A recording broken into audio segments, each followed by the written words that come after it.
তো গাইস দেবী চৌধুরী রানী ভার্সেস রক্তবীজের লড়াই কোন মুভিটা এগিয়ে। তো গাইস আজকে আমি চলে এসেছি এই দুটো মুভির বক্স অফিস কালেকশনকে নিয়ে। তো hey guys welcome back to my channel. আমি আছি আপনাদের সঙ্গে মিঠুন আর আপনি দেখছেন আমার ইউটিউব চ্যানেল এমবি স্টুডিও। তো আজকে আমরা কথা বলবো রক্তবীজ 2 মুভির টোটাল 7 দিনের বক্স অফিস কালেকশনকে নিয়ে এবং কথা বলবো দেবী চৌধুরী রানী মুভির টোটাল 6 দিনের বক্স অফিস কালেকশনকে নিয়ে। তো ভিডিওটা আপনাদের জন্য অনেকটা ইন্টারেস্টিং হতে চলেছে, তাই ভিডিওটাকে শুরু থেকে নিয়ে শেষ পর্যন্ত কন্টিনিউ করবেন। এবং আপনি যদি আমার চ্যানেলে ফার্স্ট টাইম হয়ে থাকেন তো প্লিজ চ্যানেলটাকে সাবস্ক্রাইব করে ভিডিওতে একটা লাইক করে দেবেন। তো চলুন ভিডিওটি শুরু করা যাক। তো গাইস ফার্স্ট আমরা যে মুভিটাকে নিয়ে কথা বলবো সেটা হচ্ছে রক্তবীজ 2 মুভিটাকে নিয়ে। তো ইতিমধ্যেই এই মুভিটাকে যদি আমরা দেখি তাহলে মুভিটা বুকমাই শোতে কিন্তু একটা বিরাট খারাপ অবস্থায় আছে, কারণ এই মুভিটা তখন 24 ঘন্টায় 12 থেকে 13,000 টিকিট সেল করছিল, সেই মুভিটা এখন 8 থেকে 9,000 এসে ঠেকেছে। এই মুভিটা এখন গত 24 ঘন্টায় 8 থেকে 9,000 টিকিট সেল করছে। তাছাড়া রেটিং কিন্তু প্রচুর ডাউন, এই মুভিটার এখন রেটিং হচ্ছে 7। তো বুঝতে পারছেন মুভিটার কত রেটিং কমেছে, যেখানে 8.67 ছিল রেটিং, সে এখন 7 রেটিং এসে দাঁড়িয়েছে।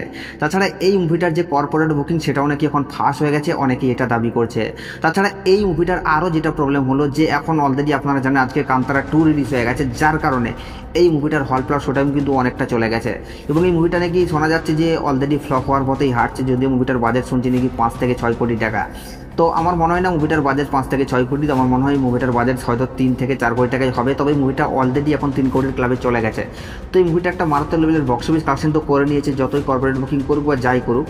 কিন্তু এখন প্রশ্ন হলো এটাই যে এই মুভিটা কি দেবী চৌধুরীর মুভিটার সাথে টক্কর দিতে পারছে? তবে একদমই যদি বলি হল প্লাস শো টাইমের তুলনায়, তাহলে কিন্তু পারছে না।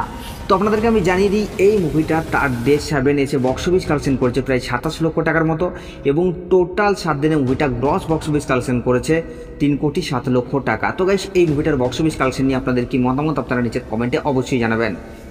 এবং এখন যদি আমরা দেবী চৌধুরী রানী মুভিটাকে নিয়ে কথা বলি, তাহলে এই মুভিটার এখনও পর্যন্ত কিন্তু মারাত্মক লেভেলের ক্রেজ আছে, যার কারণে কিন্তু মুভিটা এখনও পর্যন্ত বুকমাই শোতে ট্রেন্ডিং আছে। যে মুভিটা রিলিজের আগে ট্রেন্ডিংয়ে আসতে পারেনি, সেই মুভিটা এখনও পর্যন্ত 24 ঘন্টায় 6 থেকে 7,000 টিকিট সেল করছে। এবং এই জন্যই কিন্তু বুকমাদাকে মেন স্টার ইন্ডাস্ট্রি বলা হয়। ভাই আলাদাই খেলা দেখাচ্ছে। তাছাড়া কান্তারা 2 চলে এসছে, কিন্তু কান্তারা 2 আসার পরেও এখন কিন্তু দেবী চৌধুরী রানীর যে হল প্লাস শো টাইম সেটাকে কিন্তু বুম্বাদা হোল্ড করে ধরে রাখতে পেরেছে, সেখান থেকে কোনো রকমের কোনো ঘাটতি হয়নি। যত ঘাটতি যাচ্ছে রক্তবীজ 2 এবং যত কাণ্ড কলকাতাতে এই দুটো মুভির ক্ষেত্রে। এবং রঘু ডাকাত এবং দেবী চৌধুরী রানী দুটো মুভি কিন্তু তাদের হল প্লাস শো টাইমকে কিন্তু এখনও পর্যন্ত হোল্ড করে ধরে রাখতে পেরেছে।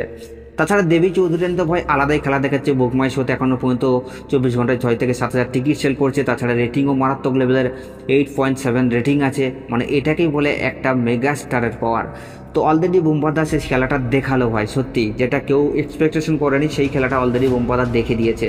তো এখন কথা হলো দেবী চৌধুরী রানী মুভিটা তার ডে 6 এসে কত টাকা বক্স অফিস কালেকশন করলো। তো গাইস আপনাদেরকে জানিয়ে দিই দেবী চৌধুরী রানী মুভিটা তার ডে 6 এসে বক্স অফিস কালেকশন করেছে প্রায় 69 লক্ষ টাকার মতো, এবং টোটাল মুভিটা 6 দিনে গ্রস বক্স অফিস কালেকশন করেছে 2 কোটি 79 লক্ষ টাকা। তো গাইস এই দুটো মুভির বক্স অফিস কালেকশন নিয়ে আপনাদের কি মতামত আপনারা নিচের কমেন্টে অবশ্যই জানাবেন।